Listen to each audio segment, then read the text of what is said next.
സാധനമാണ് മിന്നൽ രക്ഷാജാലം. കണ്ടോ? വലിയ വലിയ കാറ്റുകളുടെ സാധനങ്ങൾ കണ്ടിട്ടുണ്ടോ? ഇങ്ങനെ ഒരു സംഭവം ഉണ്ടാവും. വലിയ പൊക്കമുള്ള കാറ്റുകളുടെ വീട്ടില് ഇങ്ങനെ ഒരു സംഭവം ഉണ്ടാവും. ഇങ്ങനെ മറ്റേ മിന്നൽ അടിക്കുമ്പോൾ വലിയ പൊക്കമുള്ള വലിയ മണ്ണ അടിച്ചു വന്നിട്ട് മണ്ണ പോയിട്ട് ഫുള്ള് തെങ്ങിന് ഓടിക്കുന്ന കണ്ടില്ലേ? എന്തുകൊണ്ടാ മിന്നൽ അടിച്ച് കത്തിപ്പോന്നാണ്. മിന്നൽ എന്ന സാധനമാണ് മിന്നൽ. അതുപോലെ ഇപ്പൊ തെങ്ങിന്റെ മണ്ണ ഫുള്ള് അങ്ങ് പോയില്ലേ? അതുപോലെ നമ്മുടെ ബിൽഡിങ്ങുകളുടെ ഒക്കെ മേലെ വിചാരിച്ചിട്ട് എന്ത് പറ്റും? അത് നശിച്ചു പോകാൻ സാധ്യത കൂടുതലാണ്. അതിനെ പ്രതിരോധിക്കാൻ വേണ്ടിയുള്ള മിന്നൽ രക്ഷാജാലങ്ങൾ അഥവാ ലൈറ്റിംഗ് കണ്ടന്റ് വെക്കുന്നത്. നല്ല പൂത്ത മരങ്ങളാണ് അല്ലേ? കേട്ടോ? നല്ല പൂത്ത മരങ്ങളാണ് ഇതുള്ളത്. ഈ സാധനം നല്ല രീതിയിൽ എർത്ത് ചെയ്തിട്ടുണ്ട്. ഇതിലേക്ക് അത് കണക്ട് ചെയ്തിട്ടുണ്ട്. കണ്ടോ? നല്ല രീതിയിൽ എർത്ത് ചെയ്തിട്ടുണ്ട്. ഇവിടെ എന്താ സംഭവിക്കുന്നത് വെച്ചാൽ ഇങ്ങനെ വരുമ്പോൾ നമ്മുടെ കടലാസിൽ പഠിച്ചില്ലേ? മേഘങ്ങൾ തമ്മിൽ കൂട്ടിയ വ്യവസ്ഥ എവിടെ എന്തുണ്ടാകും? എന്തോടെ നിന്നുണ്ടാവുന്നത്? എന്തുണ്ടാകുന്നതുകൊണ്ടാണ്? ചാർജ് ഉണ്ടാകുന്നതുകൊണ്ടാണ്. നമ്മളല്ലേ കുറേ രണ്ടിനേക്കാളും കൂടുതൽ ആയിരക്കണക്കിന് ചാർജുകൾ ഉണ്ടാകുന്നതുകൊണ്ടാണ് ഉണ്ടാകുന്നത്.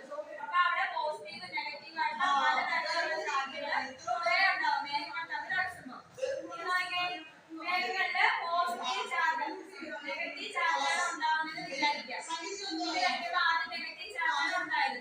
അപ്പൊ നമ്മള് ഇൻഡക്ഷൻ പഠിച്ചില്ലേ? അപ്പൊ നെഗറ്റീവ് ചാർജുള്ള വസ്തു അടുത്ത് വരുവാണെങ്കിൽ വരും പോസിറ്റീവ്. നെഗറ്റീവ് ചാർജുകളാണ് വരുന്നതെങ്കിൽ ഈ മൊത്ത മരങ്ങളിൽ എന്ത് രൂപപ്പെടും? Positive charge. അപ്പൊ അതിന്റെ താഴത്തെ ഇതിലോ നെഗറ്റീവ്. അപ്പൊ നമ്മൾ വേറെ കാര്യം പറഞ്ഞിട്ടുണ്ടോ? ഇത് നല്ല കോപ്പർ തന്നെ ഇത്രയും കാര്യം ഉണ്ടാക്കിയിരിക്കുന്നത്. മെറ്റലിന്റെ കൂടുതലായിട്ടങ്ങളുടെ എന്ത് കൂടുതലായിരിക്കും? ചാർജ് കൂടുതലാണെന്ന് പഠിച്ചിട്ടുണ്ടായിരുന്നു. കൂടുതലായിട്ടങ്ങളിൽ എപ്പോഴും ചാർജ് കൂടുതലായിരിക്കും. ഇവിടെ കൂടുതൽ പോസിറ്റീവ് ചാർജ് വരും. അതുകൊണ്ടാണ് ഇവിടെ കൂടുതൽ മരങ്ങളായിട്ട് ഉണ്ടാക്കുന്നത്. അപ്പൊ ഇവിടെ കൂടുതൽ മരങ്ങളാകുമ്പോൾ ഇതുപോലെ പോസിറ്റീവ് ചാർജ് വരും. അപ്പൊ ഇതിന്റെ നെഗറ്റീവ് ചാർജ് വരുമ്പോൾ ഇവിടെ ഒരു പോസിറ്റീവ് ചാർജിന്റെ മണ്ഡലം പോസിറ്റീവ് നെഗറ്റീവ് കൂടെ ചേർന്ന് ന്യൂട്രലായിരിക്കും. അങ്ങനെയാണ് ചാർജ് അവിടെ ഇല്ലാണ്ടാവുന്നത്. അപ്പൊ ഇതിന്റെ നമ്മുടെ ബിൽഡിങ്ങിനെ ബാധിക്കില്ല. മനസ്സിലായോ?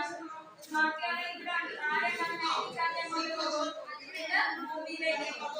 ഇനി നമ്മുടെ നെഗറ്റീവ് ചാർജ് ഉണ്ടാവുന്ന ആരാണ് പറഞ്ഞത്? ഈ പോസിറ്റീവ് ചാർജാണ് ഉണ്ടാവുന്നതെങ്കിൽ മേഖലയിൽ പോസിറ്റീവ് ചാർജാണ് ഉണ്ടാവുന്നതെങ്കിൽ ഇവിടെ നെഗറ്റീവ് താഴത്തോ പോസിറ്റീവ്. താഴത്തുനിന്ന് ഭൂമിയിൽ നിന്നൊക്കെ നെഗറ്റീവ് ചാർജ് വന്നിട്ട് ആ പോസിറ്റീവ് ചാർജ് അങ്ങ് പോകും. ബാക്കി ഇവിടെ ആരുണ്ട്? നെഗറ്റീവ്. ആ നെഗറ്റീവ് ഇവിടെ ഒരു മണ്ഡലം രൂപപ്പെടും. അപ്പൊ ഇവിടുന്ന് ഇവിടെ ഒരു നെഗറ്റീവ് മണ്ഡലമുണ്ട്. ഇവിടെ നിലവിൽ ആര് വരും? മിന്നലിന്റെ പോസിറ്റീവ് ചാർജ് കൂടെ വന്നാൽ അതും ന്യൂട്രലായിരിക്കും. അപ്പൊ ഏത്